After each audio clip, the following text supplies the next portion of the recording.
একজন অধিনায়কের কাজ শুধু মাঠে নেমে দলকে নেতৃত্ব দেওয়া নয়, 10 জন খেলোয়াড়ের মধ্যে কার কি যোগ্যতা রয়েছে তার প্রতিভাকে খুঁজে যোগ্য জায়গায় পৌঁছে দেওয়াটাই প্রকৃত অধিনায়ক।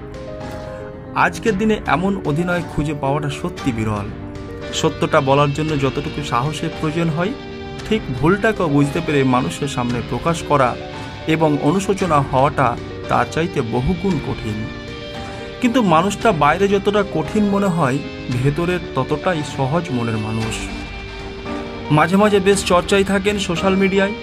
2011 বিশ্বকাপের অবদান নিয়ে তিনি বারবার বলে থাকেন, একজন অধিনায়ক একটা বিশ্বকাপ জেতার জন্য যথেষ্ট নয়, পুরো টিম ভালো না খেললে কখনোই বিশ্বকাপ জেতা যেত না। এ নিয়ে কিছু মানুষ ট্রোল করেন, আবার কিছু মানুষ সত্যটা বলার জন্য অভিনন্দনও দিয়ে থাকেন। আশা করি বুঝে গেছেন কার কথা বলতে চাচ্ছি আমরা। সেই কাদামাখা 5 নম্বর জার্সি জোড়ানো হিরোর কথা বলছি, গৌতম গম্ভীর।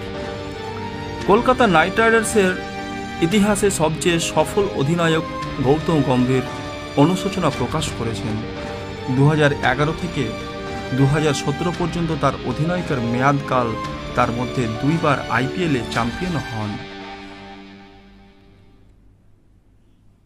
তিনি বলেন, লম্বা একটা সময় পেয়েছিলাম, তারপরও এমন প্রতিভাকে খুঁজে পেতে ব্যর্থ এবং সঠিক কাজে লাগাতে পারিনি আমি। কেয়ার ছাড়ার পর একজন খেলোয়াড় বিশাল নাম কামিয়েছেন, তিনি হলেন সূর্যকুমার যাদব। তিনি 2014 থেকে 17 সাল পর্যন্ত কেকেআর দলের অংশই ছিলেন। কিন্তু যখন তিনি মুম্বাই ইন্ডিয়ান্সে যোগ দিয়েছিলেন, তখন তিনি সত্যিকারের ফর্ম খুঁজে পেয়েছিলেন।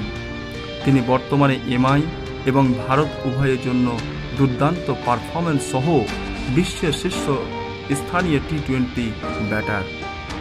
কেকেআর হয়ে সময়ে ব্যবহার না করার জন্য গম্ভীর তার অনুশোচনা নিয়ে মুখ খুলেছেন এবং বলেছেন যে তিনি 3 নম্বরে থাকা 7 ব্যাটারের মতোই ভালো তিনিও ছিলেন। একজন নেতা ভূমিকা হলো সেরা সম্ভাবনাকে চিহ্নিত করা এবং তা বিশ্বকে দেখানো। আমার 7 বছরের অধিনায়কত্বে যদি আমার একটা আফসোস হয়ে থাকে, তাহলে আমি এবং আমার দল হিসেবে সূর্যকুমার যাদবকে তার সেরা প্রতিভাকে ব্যবহার করতে পারিনি এবং তাকে সঠিক কাজে লাগাতে পারিনি। কারণটাও তিনি জানিয়েছেন। সার্বিকভাবে দেখতে গিয়ে সেটা হয়তো হয়ে ওঠেনি, কারণ 3 নম্বরে আপনি একজনকেই খেলাতে পারেন এবং নেতা হিসাবে কিন্তু আপনাকে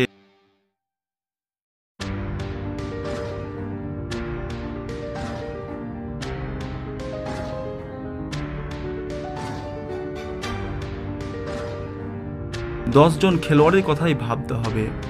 সূর্যকুমার 3 নম্বরে কার্যকর হতেন, কিন্তু 7 নম্বরে খুব ভালো খেলেছেন। সূর্যকুমার যাদব 6 নম্বরে বা 7 নম্বরে খেললেও তিনি সবসময় হাসি খুশি ছিলেন এবং দলের জন্য পারফর্ম করার জন্য সর্বদা প্রস্তুত ছিলেন। তার এই প্রচেষ্টাই এখন তাকে সাফল্যের শিখরে পৌঁছে দিয়েছেন। তাই ভারতের হয়ে টি-20 ফরম্যাটে কখনো ক্যাপ্টেন, কখনো ভাইস ক্যাপ্টেন হয়ে প্রতিপক্ষকে কাঁপাচ্ছেন। শফিক ইসলামের রিপোর্ট, নিউজ আড্ডা 20।